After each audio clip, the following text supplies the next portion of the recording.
বিশ্বের অন্যতম সেরা যোদ্ধা নেপোলিয়ন বোনাপার্টকে নিয়ে। নেপোলিয়ন বোনাপার্টের নাম শুনলেই একসময় গোটা ইউরোপ ভয়ে কাঁপত। কিন্তু আপনি কি জানেন, এই মহাশক্তিশালী যোদ্ধা একবার এক পাল খরগোশের র্যাবিটস কাছে লজ্জাজনকভাবে হেরে গিয়েছিলেন? আসল ঘটনা 1807 সাল টিলসিটের চুক্তি, ট্রিটি অফ টিলসিট সই করার পর নেপোলিয়ন ঠিক করলেন তিনি বিজয় উদযাপন করবেন।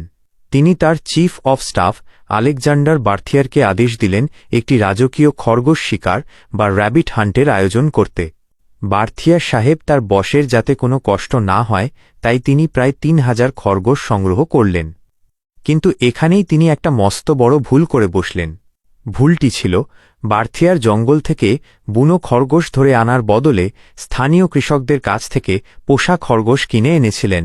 যুদ্ধের শুরু, শিকারের দিন যখন খাঁচাগুলো খুলে দেওয়া হল, তখন যা ঘটল তা ইতিহাসের পাতায় হাস্যকর হয়ে আছে। বুনো খরগোশ হলে তারা শিকারী দেখে ভয় পালাত, কিন্তু এগুলো ছিল পোষা খরগোশ। তারা মানুষকে ভয় পেত না। খরগোশগুলো নেপোলিয়ন এবং তার জাঁদরেল জেনারেলদের দেখে ভাবল, এরা নিশ্চয়ই আমাদের খাবার দিতে এসেছে। পালানোর বদলে 3000 খরগোশ একসাথে নেপোলিয়নের দিকে ছুটে এল খাবারের আশায়।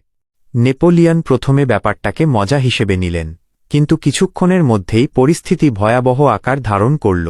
হাজার হাজার খরগোশ তাকে চারদিক থেকে ঘিরে ফেলল, তার পায়ের ওপর উঠে জ্যাকেট কামড়াতে শুরু করল।